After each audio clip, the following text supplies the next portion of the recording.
ఇది. Okay, actually ఆయన question అడిగాడు. ఈయన ఆన్సర్ ఏం చెప్తున్నాడంటే, నన్ను ఎలాగైతే డిఫరెంట్ ఒకళ్ళైతే వైఫ్ ఉంటుంది, డాటర్ అంటారు.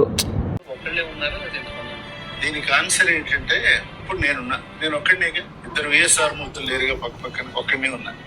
నేను నా ఇంట్లో నా భార్యకి నేను భర్తని, మా అమ్మాయికో అబ్బాయికో తండ్రిని, మా తమ్ముడికి నేను అన్నని, మా అన్నకి నేను తమ్ముడిని. ఆఫీస్కి వెళ్ళినప్పుడు నేను మేనేజింగ్ డైరెక్టర్ చైర్మన్. ఓ పెద్ద గురువు గారి దగ్గరికి వెళ్ళినప్పుడు నేను శిష్యుడిని. నన్ను ఆశ్రయించి వచ్చిన వాడికి నేను గురువుని. ఒకే వ్యక్తి ఇన్ని అయినప్పుడు ఒకే కాన్సెప్ట్ ఆఫ్ గాడ్ అన్ని విధాలు ఉండటంలో దోషం ఏం లేదు. కూతురు అయితే డాక్టర్ అంటారు, ఇంకా బంధువులు అయితే వేరే అంకులు ఏదో అని ఇలాగా పిలుస్తారు. అలాగా పిలిచినంత మాత్రాన నేను ఒక్కడిగానే ఉంటాను కదా, ఎక్కువగా అవ్వను కదా, సింగిల్గానే ఉంటాను కదా అని చెప్పుకుంటూ వస్తున్నాడు ఆయన.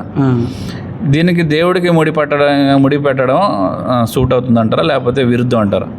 ఇది ఎలాంటి విషయం అంటే, ఇప్పుడు ఉదాహరణకు ఒక దేవుడినే ఇంతమందిలా పిలుస్తున్నామని చెప్తున్నారు. మరి ఇంతమంది దేవుళ్ళు ఎలా అవుతున్నారు? చాలామంది దైవాలు మన సమాజంలో చూస్తున్నాం కదా, ముగ్గురు అని ముక్కోటి అని చూస్తున్నాం కదా. అలాంటి పరిస్థితి ఎందుకు ఏర్పడుతుంది?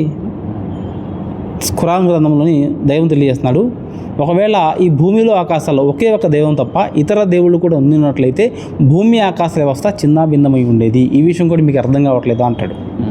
ఉదాహరణకు మనం ఆంధ్రప్రదేశ్కి 10 మంది సీఎంలు ఉన్నారనుకోండి, ఏమవుద్ది మన ఆంధ్రప్రదేశ్ పరిస్థితి? రాష్ట్రం 10 దిక్కులుగా రాష్ట్రాన్ని లాక్కెళ్తూ ఉంటారు సీఎంలు. అదేవిధంగా దేవుడు ఒక్కడే ఉన్నాడు, ఆ దైవాన్ని గుర్తించవలసిన విధంగా గుర్తించాలి. ఉదాహరణకు మనం భగవద్గీతను చూసినట్లయితే భగవద్గీత 7వ అధ్యాయం 24వ శ్లోకంలో వేదాహం సమతీతాని వర్తమానాని చార్జున భవిష్యాని పంచభూతాని మాంతు వేదన కర్చన. ఓ అర్జున, భూత భవిష్యత్ వర్తమాన కాలములందలి ప్రాణులను నేను ఎరుగుదును, మాంతు వేదన కర్చన, నన్ను మాత్రం వాస్తవంగా ఎవడు ఎరుంగడు. అంటే ఆ దైవాన్ని యథార్థంగా ఎవడు తెలుసుకోలేడు. ఇలా ఉంటాడు అలా ఉంటాడని చెప్పి తెలుసుకోలేడు. ఉన్నాడు ఒక్కడు.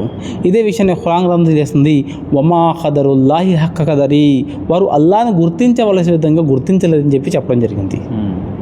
బైబిల్లో కూడా సేమ్, మీరు ఏ కాలం మందైనాను ఆయన స్వరం విలేదు, ఆయన స్వరూపాన్ని మీరు చూడలేదు. కాబట్టి ఈ గ్రంథాల ప్రకారంగా అయితే ఆ దేవుడు ఒక్కడుగానే మనం విశ్వసించాలి. ఆయనతో పాటు ఎవరిని కూడా సహవర్తులుగా నిలబెట్టకూడదని చెప్పి ఈ అన్ని గ్రంథాలు చెప్తున్నాయి.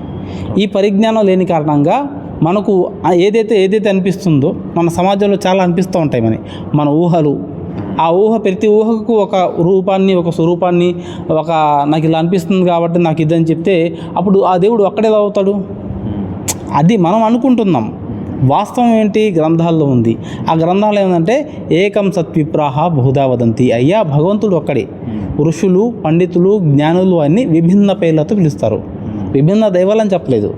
దేవుడు ఒక్కడే, కానీ ఆయన్ని విభిన్న పేర్లతో పిలిచారు. ఇప్పుడు ఉదాహరణకి వాటర్ ఉంది, దాన్ని కొంతమంది జలం అంటారు, వాటర్ అంటారు, పానీ అంటారు, కానీ పదార్థం ఒకటే కదా. ఆ దైవాన్ని విభిన్న పేర్లతో పిలిచారు, అది వాస్తవం, కానీ ఆయన ఒక్కడే. ఈ విషయం ప్రజలకు తెలియదు చాలామందికి. ఎందుకంటే ధార్మిక పరిజ్ఞానం లేని కారణంగా ఈ విధంగా ప్రజలు అనుకుంటున్నారు. ఇది అంత మాత్రం కూడా వాస్తవం కాదు. దేవుడు ఒక్కడే. ఒక్క దైవాన్ని మానవులందరూ కూడా ఆరాధించాలని చెప్పి ఈ గ్రంథాలన్నీ కూడా సాక్ష్యం చెప్తున్నాయి. ఈ పరిజ్ఞానం లేని కారణంగా ఈయన విషయం చెప్పారని చెప్పి నేను భావిస్తున్నాను. ఓకే.